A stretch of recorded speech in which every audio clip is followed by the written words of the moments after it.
สบายดีพี่น้องมื้อนี้ผู้ขาไปเอาหัวจานแดงมาเนี่ยหัวจานแดงมาเฮ็ดหางยาพี่น้องเอ้ยนี่เลยผู้ใดที่ประจำเดือนมาบ่ปกติผู้หญิงก็ได้ไหลเลือดไหลลมเด้อพี่น้องเด้อบำรุงกำลังบำรุงห่างกาย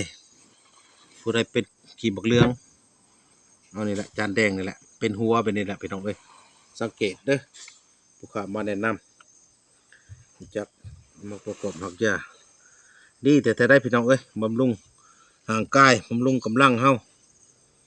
แก่เลือดแก่ลมผู้หญิงประจำเดือนมาบ่ปกติดีเรากระเพาะนำเด้อพี่น้องเด้อบ้องเหล้าก็ได้เด้อบำรุงกำลังสู้กำลังนะบ้องเหล้าก็ได้ต้มกินก็ได้เด้อพี่น้องเด้อทิศหนึ่งกิน3 เทื่อกิน3 มื้อทิศหนึ่งกิน3 มื้อต้มกินบ้องเหล้ากอกเช้ากอกแรงก็ได้เด้อหัวจานแดงหายากได้พี่น้องเอ้ยเด้อนี่เอามาแนะนำให้รู้จักวิธีกินวิธีใส่เด้อพี่น้องเด้อ